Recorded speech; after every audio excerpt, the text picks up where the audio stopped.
Conservatives. The gentlewoman from New York is recognized. I now yield 1 minute to the gentlelady from the great state of California, the distinguished chair of the Committee on Energy and Commerce, Subcommittee on Health, Ms. Anna Eshoo. The gentlewoman is recognized. Thank you, Madam Speaker, and thank you to Congresswoman Maloney for your special leadership. I'm so proud of you, my classmate. Madam Speaker, as we gather here on the floor, it really is a somber day here at the Capitol, with the remains of the last, of the former Majority Leader of the Senate, Senator Robert Dole, a man that fought for our democracy, paid for it in terms of the injuries that he has sustained during the war, and came to Congress to defend our democracy. And that's what we're doing here on the floor of the House.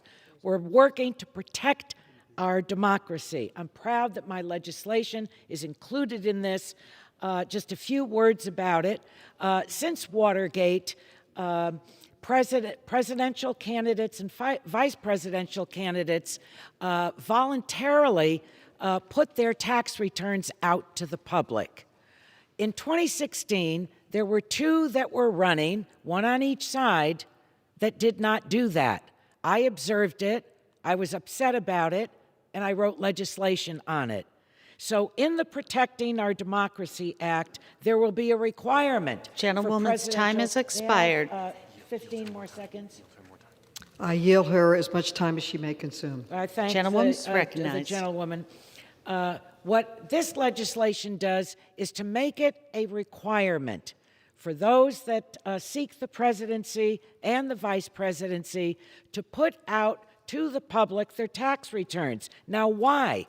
Tax returns contain vital information, whether a candidate has paid any taxes, what assets do they own, how much have they borrowed, who have they borrowed it from, have they taken advantage of tax loopholes, of offshore tax shelters, and whether they have foreign bank accounts, and if they've made charitable contributions.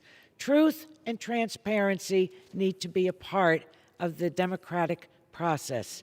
And so I'm very proud and grateful that my legislation is contained in a bill that overall is called the Protecting Our Democracy Act.